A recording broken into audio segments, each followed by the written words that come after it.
me. What Atlanta athlete do you think had the most impact on the city and the culture? Michael Vick. Michael Vick, you know. Deion Sanders. Yeah. Andre Rison. But you had to be here for the Michael Vick experience to really understand Dominique it. Wilkins, yes. That's right. So we talking about stats. But you know, experience, he's a big people like Vic, you know, is a big reason why other players want to come to Atlanta. You know, Lou Will. Yeah. You feel me? So, Even Josh Smith, you would even say like a Dwight Howard, you know, before people who is from Atlanta and see the impact. Right. I look at a whole situation where I'm saying, hey, being from Atlanta, it hits a little different. So when I'm talking about sports, the Braves, we love the Braves because they win. Right. But you don't see people running to the Battery. You dig what I'm saying? It's like being in Atlanta. Now, when the Falcons are good, you got Trap City Cafe. That's right. It booms when the Falcons win. It helped business. I got Fellowship. I got Smoky Stallions. It booms when those things happen. We need the Falcons to win because it impacts so much of the culture. Okay. Even when they weren't winning, when Time was here, Time brought the MC Hammers. He brought that culture. He brought that thing together. It was, man, look here. That's right. But lastly, I would say, too, and what he's saying that should be mentioned, there's a lot of people who play for the Atlanta teams that don't visit the real Atlanta. That's right.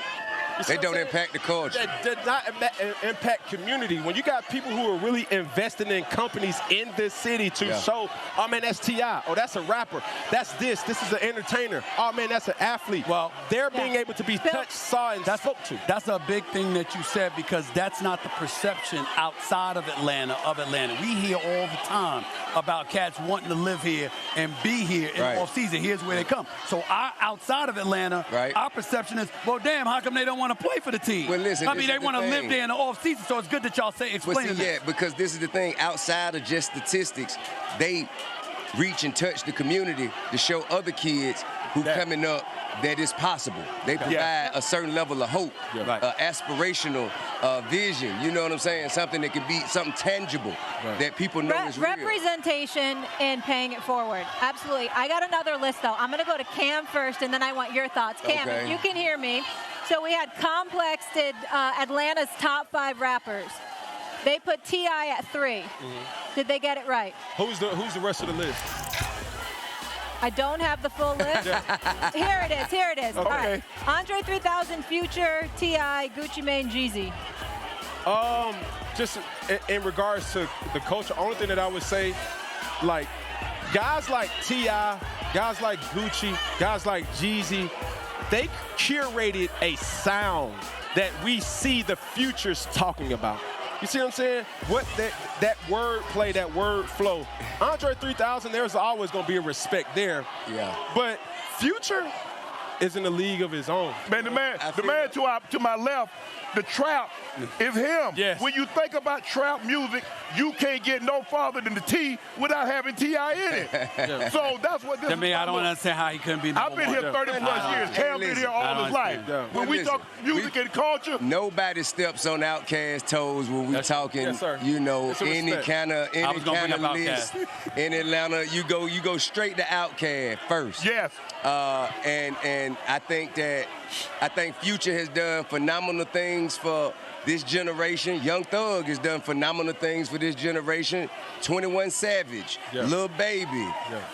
We talking about all time. I'm just happy to be on the list and among people who have been the greatest and who are to be the greatest in this thing. But for me, I'm always of the mindset. The word that comes to my mind is transcendent. What I mean by that is that, you know, there's certain people you have to be educated about. Right. And then there's certain people you don't. You just hear their name and you know no matter where you are. That's right. And that's why your name comes up, because it don't matter where we are in this country.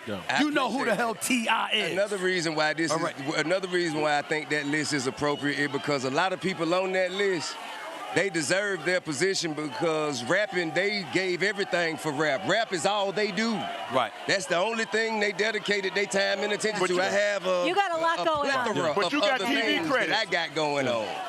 But Dre got any place on that list, I'm happy to be there. Hey, let me say this. But as you talk about just the respect, right? In this day and age, a lot of guys don't have that respect. So when you're saying outcast, right? Obviously, Dungeon family, that derived from there.